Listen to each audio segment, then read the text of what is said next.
Hey guys, welcome back to Casks-n-Que, where whiskey and barbecue meet. I'm your host, Justin Lloyd. I have with me my good friend Henry Turner. Hello. We have two Sagamore Ryes here we're going to review. We got the 9-year? Yep.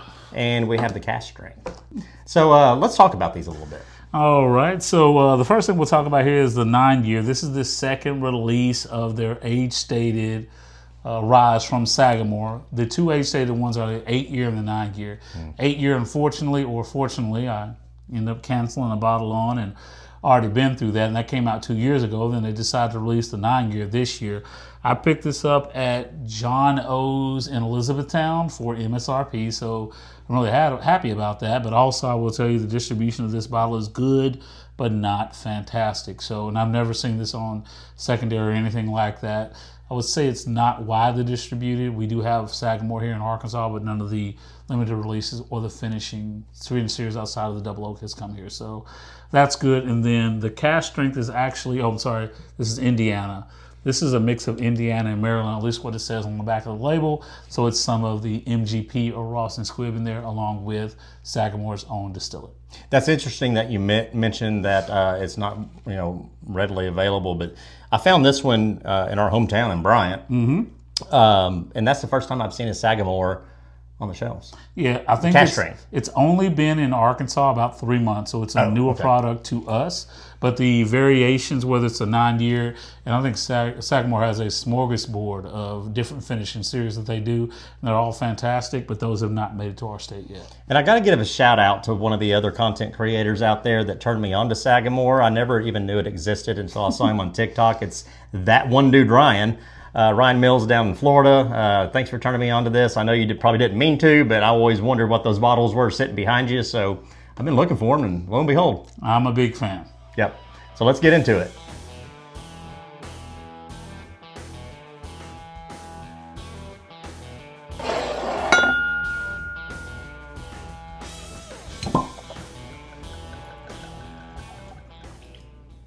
Okay, so this is the 9-year. Man, I gotta tell you, that's dark. Yeah. Now, the thing about ryes, they typically don't age that long, so this is a really high age statement for a rye.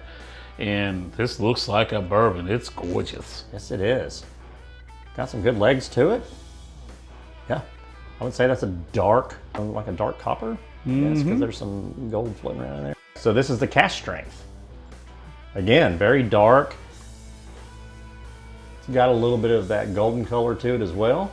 You have anything to add, Henry? No, just a little shade lighter than the 9-year. Of course, that's to be expected. I think this might be a 5 or 6 year. But of course, it's not as old as the other one we got there. But nice viscosity to it. Yep, agreed. Let's nose it, taste it, and talk about it. Let's take a look at this 9-year. All right. So for me, this is quintessential Ross Squibb, high, great rye. A little bit of that Rickhouse funk on it for the age that's going on there. I like that. Pleasant, slight spice to it, but not bad. It almost feels like a low rye. It's not really... Okay. I'm glad you said low rye, because I was like, if I did this in a blind, as evidenced by our by our Advent calendar series, I would say this was a bourbon. Yeah, I would pick up every high age statement rye because the oak influence almost always comes across as a bourbon to me. Get a little bit of kind of like a hay to it, but not bad. Like most ryes, when I say most ryes, a lot of ryes will kind of just hit you in the face with that herbal note, that rye note. Now this has got some sweetness to it. It's got a little bit of that grassy hay kind of thing going on. I would say there's some brown sugar, like some melted brown sugar and some butter in there. Now I am getting some floral notes on the back end. Like when I go back to the glass again, the floral notes are popping out, but it's so mild and it's pleasant. It's not like bad, sometimes ryes can have so much floral, or to me anyway, that it's almost like a strong perfume. Yeah, this isn't too terrible bad, just a hint of it. I love that Rickhouse on there. Yeah, the Rickhouse is there. Yeah, so that's the 9. Do we want to go ahead and drink the 9 or nose it and compare it to the 10? However you want to do it, my friend. Want to drink this first? Yeah, let's drink it first.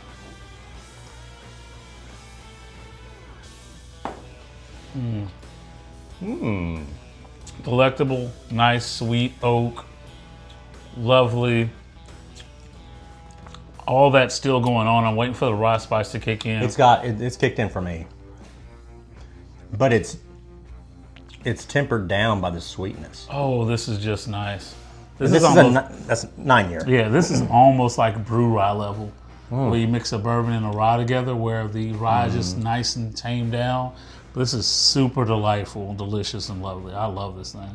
Boo rye. I like that. You want to give it a score? Or do you want to move it to the cask strength and score it, or taste it? Let's go ahead and score this. Okay. So availability on this one, I'd say, is moderate. You know, like I said, it's not available in all states where you can find it. Typically, it's just on the shelf for a little while. I think this was a $85 bottle, so not that bad on the price. What's inside the bottle lives up to the hype. I would put this at 7.75. I think this is a really, really good rye. I think it's fantastic. This will not disappoint. You could honestly look at this being an introduction to rye, even though it's a little bit higher price point. But I think anybody who loves a bourbon can find this and jump into this and really enjoy it. You said 7.75? Mm-hmm. That's funny because I was really close. I'm at 7.5. Yeah. It's solid. And, you know, I'm not a huge rye fan. I'm liking them more and more, but from my experience, which is limited in rye, admittedly, yeah, 7.5, and I'm not mad at it. Not at all. Yeah. So, Henry, thanks for bringing this one over. Let's go ahead and jump into this cask strength. Yes, sir. So, switching over to this immediately, I can smell. Oh, that's different. I've got 2 different whiskeys in there. Oh, it's completely different. Yeah. You can definitely tell this is a blend of 2 different whiskeys. Oh, that's not even the same whiskey to me. Well, it's definitely going to be a blend of Maryland and Indiana. Yeah. And I think that Indiana, like, I'm going to butcher this name. That's, I think, Pennsylvania. So no, there's a name for a Maryland rye. I don't know, it eludes me off the top of my head, but you can definitely tell this is 2 different distillates blended together. Now, I think the first cask strength rye that I had was pure Indiana, and I think they just recently brought these 2 in. Yeah, there's a unique, weird, almost kind of craft note that's in there, and that's got to be. I can't decide if I like it. It's a funk. It's a little funky, but it's also like a unique rye smell to it, though. I wouldn't say it's off-putting, but it's definitely different. It's noticeable. Yeah, it's one of those. It's a craft whiskey note. That's about the best way I would call it. You can definitely tell you're not tasting legacy distillate or smelling the legacy distillate. This is something that's going to be very unique to whatever they're producing over at Sagamore. So it's bordering sour. I'm not against that. Let's try this. It's right there at the edge. Yeah.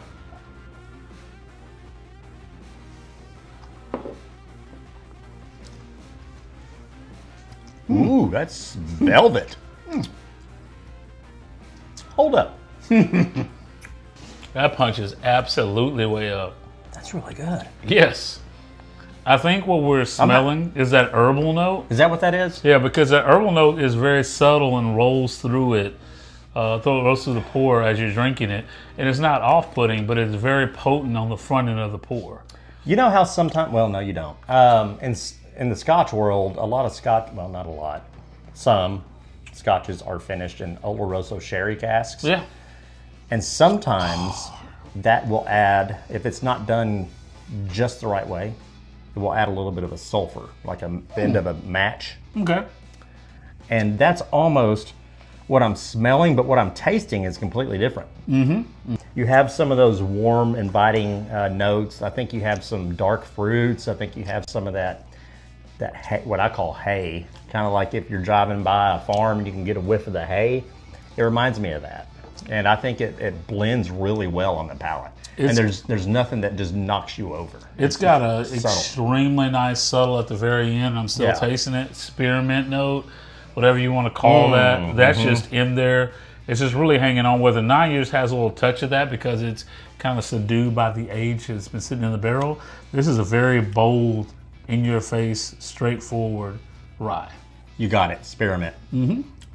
This is like an old pack of spearmint gum that used to sit in my Uncle Lank's pickup truck, and he always had some. That's what that is. Double mint gum. Yeah. Yeah, that's good. Yeah. If you have to pick one or the other, like, I know we're not trying to pit stuff against one or the other, but they both have their place, right? Like a man. So you got to go with rarity if you're truthfully going to pick. You can find this in almost every shelf where they're going to actually sells Sagamore. I like the nose on the 9 better. The 9 is just an elevated experience. It's really stinking good. And I would want that all day long. If you find one of these and you find it for $80, you should never pay over MSRP for this bottle. Buy it and you will be delighted. And then if you get a chance, buy a backup of it. Because these will go away. The next thing they'll probably put out is a 10-year rye or some variation of that. But last year they put out, 2 years ago they put out the 8-year. Yeah. I kicked myself for not buying a backup. I could have done that. And they're gone now. Now they moved on to the 9 years. The 9 years are fantastic. So if you find these for that price, go ahead and buy it because it's an absolute steal. So let's go ahead and give a score on this cask strength. Availability, it's everywhere the Sagamore is sold and it's a shelf bottle. So unless it's not in a state, I want to put it like a 9.5 on availability. What's in the bottle? 8.5. And the experience that it delivers on, it's great, but it's not the best rye I've ever had. I probably put it as a 7. I still think this is probably like a 7.25. I'm going to grade it just a little bit lower. I really like this above this, but this one will be higher, or the 9-year will be higher if it was a little bit more readily available. But that, for being on the shelf, I think 7.25 is a good one. I'm going to tie them because here's why. Because of the uniqueness. I know it's going to sound weird. The nose was better on this one. I like the flavor on this one better. All right. But not by a lot. What'd I say, 7.25 on that one? Yeah. No, 7.5. Or 7.5. Yeah. Okay. If you have to twist my arm and I have to do a tiebreaker, I'll go down to 7 on this one. Only because of the nose. But like flavor and experience, I think I like this one better. But yeah, when I go to the nose on this one, it definitely beats the cask strength. It's kind of weird. I almost like it because of the uniqueness, I guess is what I'm getting at. It's a darn good pour, and it's definitely a competition whiskey. You put this in a blind, it's going to show up. Yep. So, somebody's knocking on the door. Huh. All right, well, this is fun. Hey, I'm a fan of Sagamore. Yes. I'm sold. Yeah, the good times. I really do like this bottle. Yep. All right, well, if you don't mind, if you've made it through the video, you've made it this far, go ahead and like, subscribe, and smash that bell. When you smash the bell, it's going to help us out a lot. It notifies you when we upload new content. We're trying to grow, so all the help that we can get, we certainly appreciate. Henry, you're the man. Thank you for bringing this bottle and all the others. And fantastic time today. We'll be doing it again soon, and we'll see everybody on the next pour.